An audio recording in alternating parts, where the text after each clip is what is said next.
Selamat pagi semuanya. Kita ketemu lagi di kuliah manajemen operasi lanjutan. Hari ini kita akan bahas tentang aturan prioritas ya, atau priority rule. Ini juga adalah salah satu metode proses perancangan kerja yang ada penjadwalannya juga ya. Nah, priority rules ya atau aturan prioritas itu adalah panduan untuk mengurutkan pekerjaan ya. Jadi biasanya aturan ini diterapkan untuk fasilitas yang fokusnya pada proses ya, misalnya klinik, kemudian percetakan, atau bengkel. Nah, tujuan mengurutkan pekerjaan ini adalah meminimalkan waktu penyelesaian dan jumlah pekerjaan dalam sistem, dan juga meminimalkan keterlambatan pekerjaan serta memaksimalkan penggunaan fasilitas. Jadi selain mengurutkan juga akan menghitung utilisasinya nanti ya. Nah, aturan prioritas itu ada beberapa pendekatan ya. Pendekatan pertama itu adalah first come first serve ya, FCFS ya. Jadi kalau dengan pendekatan first come first serve tentunya urutan pekerjaan itu berdasarkan dari pekerjaan yang datang lebih awal ya. Jadi kalau pekerjaannya datang duluan, maka dia mendapati urutan yang pertama. Pekerjaan yang datang berikutnya akan menempati urutan pekerjaan kedua dan seterusnya ya. Nah, kalau pendekatan shortest processing time atau SPT ya, pekerjaan yang pendek waktu prosesnya mendapatkan prioritas pertama ya. Biasanya perusahaan perakitan seperti ini. Jadi kalau di SPT, Anda lihat waktunya yang paling pendek mana, itu yang prioritas pertama. Nah, kemudian pendekatan berikutnya adalah EDD atau earliest due date. Nah, earliest due date ini kita melihat dari mana yang jatuh temponya lebih pendek atau batas waktunya lebih awal. Ini dikerjakan lebih dulu ya.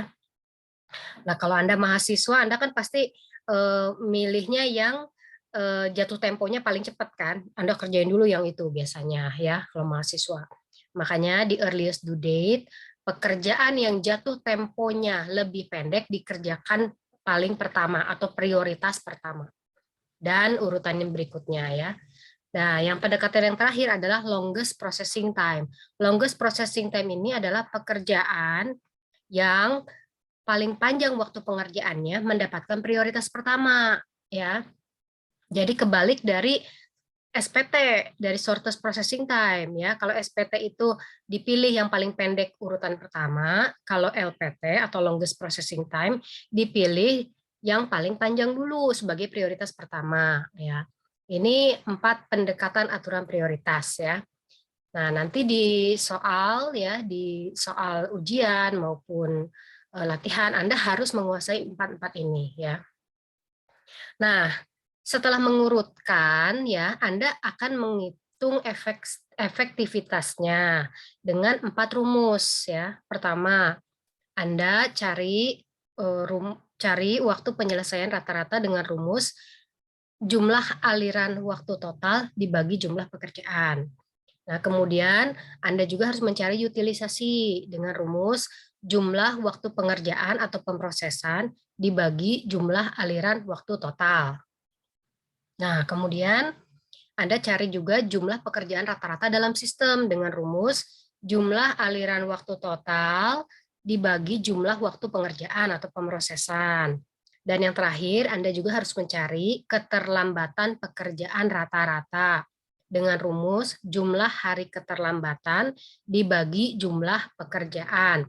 Berarti selain Anda nanti mengurutkan pekerjaannya, Anda harus cari komponen-komponen untuk mencari ini ya. Di antaranya jumlah aliran waktu total, kemudian jumlah hari keterlambatan ya. Nah, kita langsung aja ke contoh ya. Terdapat 5 pekerjaan yang berkaitan dengan tugas arsitektur untuk ditugaskan dengan tabel berikut ya. Nah, Anda diminta mengerjakan berdasarkan 4 aturan prioritas tadi ya, yang 4 pendekatan itu. Nah, ini diketahui pekerjaannya A, B, C, D, E dengan masing-masing waktu pengerjaan atau pemrosesan. Yang A itu 6 hari, batas waktunya 8 hari harus selesai. Yang B itu waktu pekerjaannya selesai 2 hari dengan batas waktu 6 hari. Yang C 8 hari dengan batas waktu 18 hari. Yang D dikerjakan selesai 3 hari dengan batas waktu 15 hari. Yang E 9 hari dengan batas waktu pengerjaan 23 hari. Nah, ini diketahui dari soal ya, begitupun nanti di ujian. Nah, seperti yang sudah-sudah, kalau saya akan membuat tabel supaya memudahkan untuk menghitung rumus. Jadi Anda bikin tabel ya, seperti ini. Kolom pertama urutan pekerjaan, kolom kedua waktu pengerjaan, kolom ketiga aliran waktu, kolom keempat batas waktu pengerjaan, dan kolom kelima keterlambatan. Nah, sekarang Anda tinggal pilih pendekatannya ya. Akan ada first come first serve, ada longest processing time, ada earliest due date, ada shortest processing time. Nah, ini saya kasih contoh untuk Anda yang pendekatan pertama yaitu first come first serve ya. Kalau first come first serve, pekerjaan yang datang pertama itu urutannya paling pertama. Jadi, ini urutannya tidak berubah.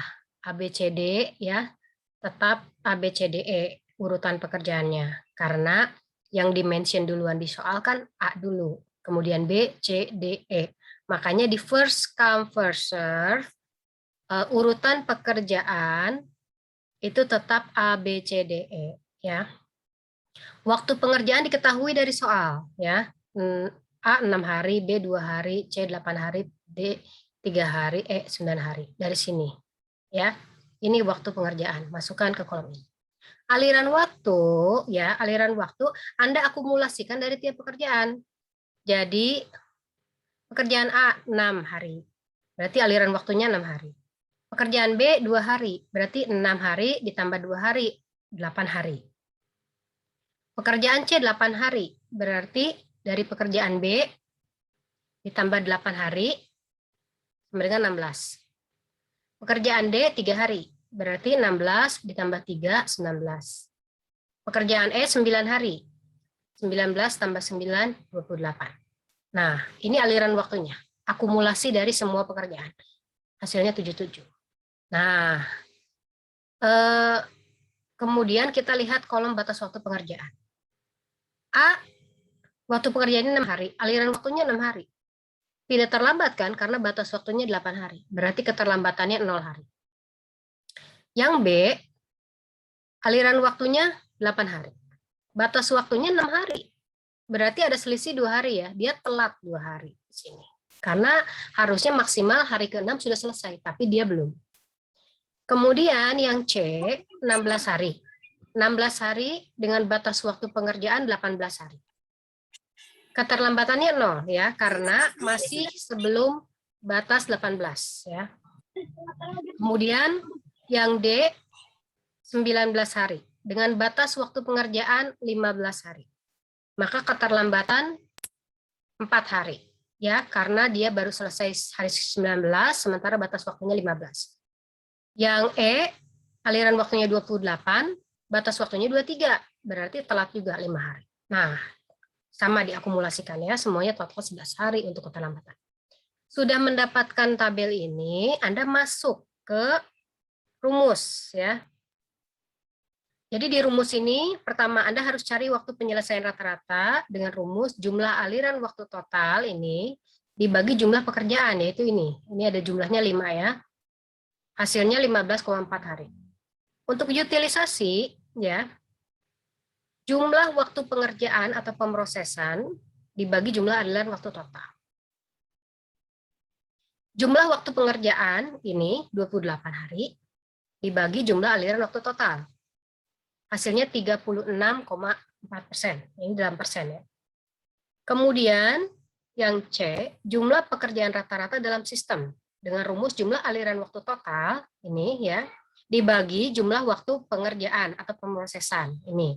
Hasilnya 2,75 pekerjaan. Yang D, keterlambatan pekerjaan rata-rata, jumlah keterlambatan yang ini dibagi jumlah pekerjaan ya. Ada 5, yaitu 2,2 hari.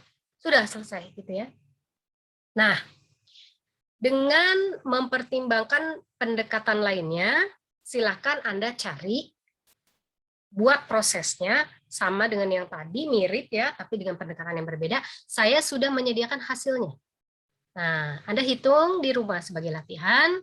Ini adalah hasilnya, ya. Jadi kalau di sini yang membedakan dengan first come first serve adalah urutan kerjanya. Jadi kalau shortest processing time, tentunya Anda harus memprioritaskan yang paling pendek waktunya, yaitu di sini kan B ya. Berarti ini B nomor 1 pastinya, D nomor 2 kan, C-nya yang ketiganya A itu nomor 3 gitu kan. Jadi urutannya 2, 3, 6, 8, 9. Itu kalau shortest processing time. Tapi kalau longest processing time, dia mulainya dari yang paling panjang dulu prioritasnya. Berarti 9, 8, 6, 3, 2. Itu kalau yang longest processing time. Itu urutan prioritasnya. Ya.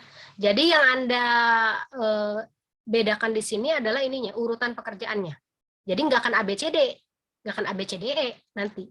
Dia bisa C, A, D, B, bisa urutan yang lainnya. Nah, makanya kesininya juga pasti akan berbeda, ya, aliran waktunya akan berbeda. Kalau earliest due date, Anda melihatnya dari sini. Kalau pendekatan earliest due date, Anda melihat yang paling mana yang paling dekat tenggat waktunya. Di sini kan berarti B ya, 6. Nah, Anda lihat urutan earliest due date berikutnya, urutkan prioritasnya berdasarkan yang paling cepat tenggat waktunya. Nah, ininya berarti diurutkannya berdasarkan tadi pendekatannya, apakah shortest processing time atau earliest due date atau longest processing time. Jadi perbedaannya adalah di urutan pekerjaannya, ya, di urutan ABCD-nya. Begitu. Nah, sekarang kita masuk ke critical ratio, ya. Ini contoh dari pendekatan yang lain, yaitu critical ratio, ya, untuk mencari waktu yang tersisa dibandingkan dengan hari kerja yang tersisa. Nah, waktu yang tersisa itu adalah dicari dari batas waktu pekerjaan dikurangi tanggal sekarang, dibagi hari kerja yang tersisa, yaitu waktu pekerjaan yang tersisa. Jadi kalau ini ada contoh kasus ya, pekerjaan A, B, C, batas waktunya 30 hari, yang B 28 hari, yang C 27 hari, dengan sisa waktu yang harus diselesaikan itu 4 hari untuk A, 5 hari untuk B, dan 2 hari untuk C. Jadi kalau ada pertanyaan untuk terkait critical ratio, ini yang harus diketahui ya, batas waktu dan hari kerja tersisa. Jadi kalau diketahui hari ini adalah hari ke-25 dari awal produksi, nah berapa critical ratio-nya dan mana prioritasnya berdasarkan critical ratio. Jadi harus dicari dulu masing-masing untuk A, B, C. Ya, untuk A 30 hari batas waktunya, nih batas waktu kerjaan dikurangi tanggal sekarang, yaitu 25. Ya, 30 kurangi 25 dibagi waktu pekerjaan yang tersisa, 4. Ya, sama dengan 1,25. Yang B berarti kan batas waktunya 28 hari, dikurangi 25 hari, dikurangi waktu pekerjaan yang tersisanya, 5 hari. Yang C 27 hari batas waktunya, dikurangi 25 hari, dikurangi hari kerja yang dibagi hari kerja yang tersisa, itu 2 hari. Hasilnya ini. Diurutkan dari critical ratio terendah, yaitu B 0,6, kemudian C, kemudian A. Jadi kalau mengurutkan pekerjaan berdasarkan critical ratio, ini rumusnya, ya, dan diurutkan berdasarkan critical ratio yang paling rendah. Ya, itu pendekatan lainnya.